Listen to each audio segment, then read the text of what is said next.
Hello all, welcome back to my YouTube channel.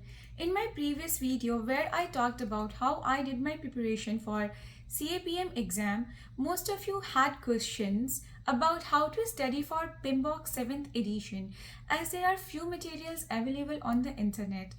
Although earlier I have mentioned that this 7th edition is just an advancement of the PMBOK 6th, which means that there are multiple things that will remain the same. But yeah, still it is challenging to know what to study if you are unfamiliar with the PMBOK 6 and have no or like very few resources available for the PMBOK 7th. And I completely understand that. I chose to take my exam in the third week of January, and PMI announced that starting in early January, exams would be conducted using the new format. So I prepared using both the guides because I was confused too, and my biggest fear was that what if this new pattern got implemented just a few days before I have scheduled my exam? But the exam that I gave was based on 6th edition. So I decided to help you prepare with PMBOK 7th edition. I'll explain what to study for each chapter in the PMBOK 7th edition, how it relates to the PMBOK 6th, and what is entirely new in this new edition in my upcoming videos, including this one. To continue with this video, I would like you to have either a hard copy or a soft copy of the PMBOK 7th edition available so that you can understand what I am talking about. If you do not have a soft copy, I will also provide a link to the PDF. So let's get started. Now let's talk about PMBOK 7th edition.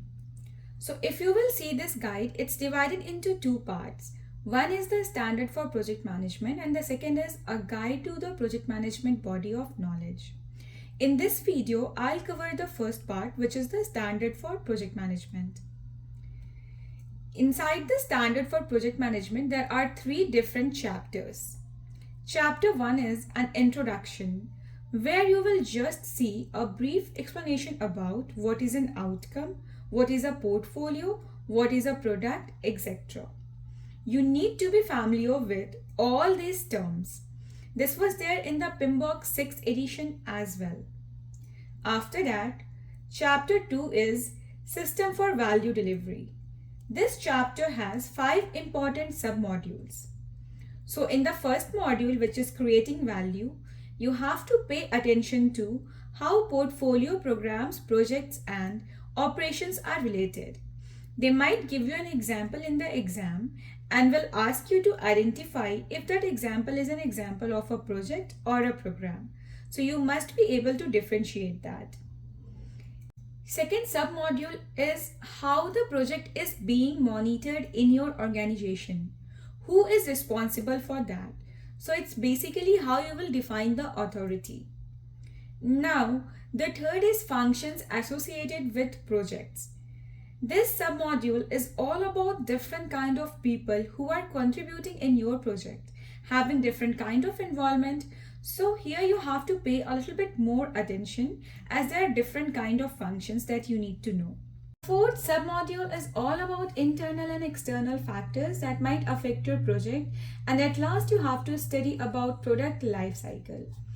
Let's move to the chapter 3, which is project management principles. So earlier in the PMBOK 6th edition, there were 4 values defined, which are responsibility, respect, fairness, and honesty. Now, based on these 4 values, in this new edition of PMBOK, you have 12 principles. This is completely new, so you have to give good amount of time to study and understand these 12 principles, which are stewardship, team, stakeholders, value, system thinking, leadership, tailoring, quality, complexity, risk, adaptability and resiliency, and at last change. What you can do is try to complete all of the topics that I mentioned in my slides earlier. The first part of PMBOK 7th edition is very easy, so you can just read the guide itself, or if you want Google something out, you can do it.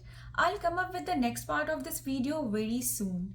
Let me know your thoughts and questions in the comment section, and don't forget to hit the like button if you found that this video was really informative. and subscribe to my channel for more videos like this. I'll see you guys in my next video. Till then, bye bye and take care.